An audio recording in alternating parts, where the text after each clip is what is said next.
En réalité, pour celui qui cherche, qui s'informe, bien évidemment, la réponse, elle est directe. On sait que le Jésus n'est pas le Jésus blanc aux yeux bleus qu'on nous a tous vendu, c'est sûr.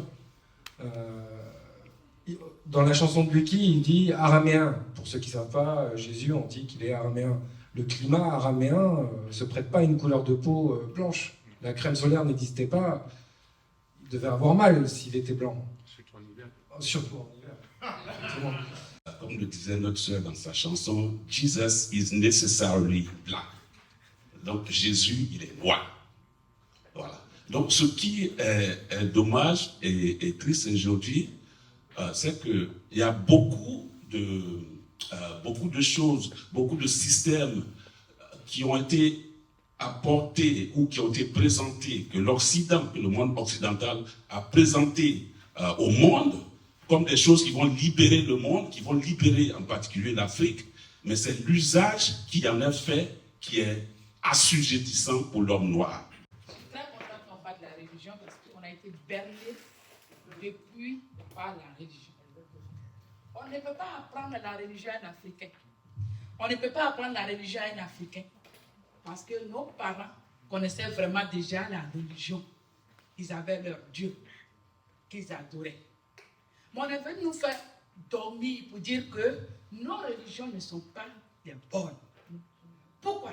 Comment quelque chose qui est censé réunir l'homme, quelque chose qui est censé être amour, compréhension, compassion, puisse devenir quelque chose qui nous sépare, qui nous divise, qu'on prend pour nous entretuer. Parce que certains, quand tu n'es pas chrétien, on peut te tuer à cause de ça.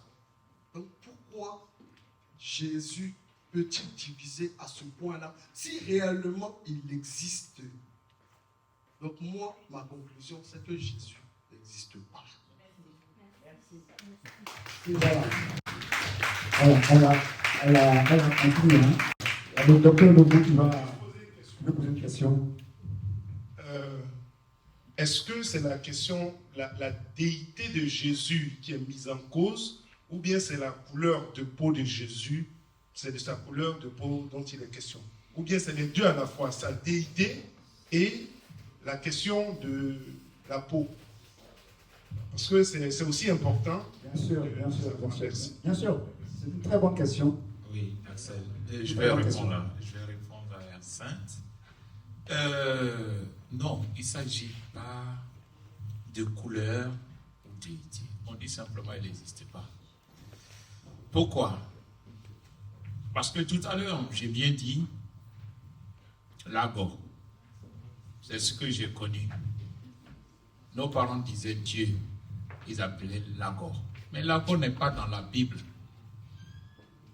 Donc, si on fait exister Jésus, ça veut dire que là, il y a un deuxième Dieu. Donc, pourquoi Black Jesus?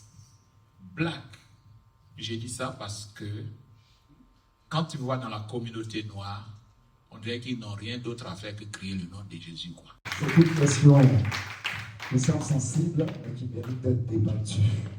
Parce que même la question de l'existence de Jésus-Christ n'est pas avérée. Elle est débattue jusqu'à présent. Voilà. Mais ce n'est pas le lieu du débat.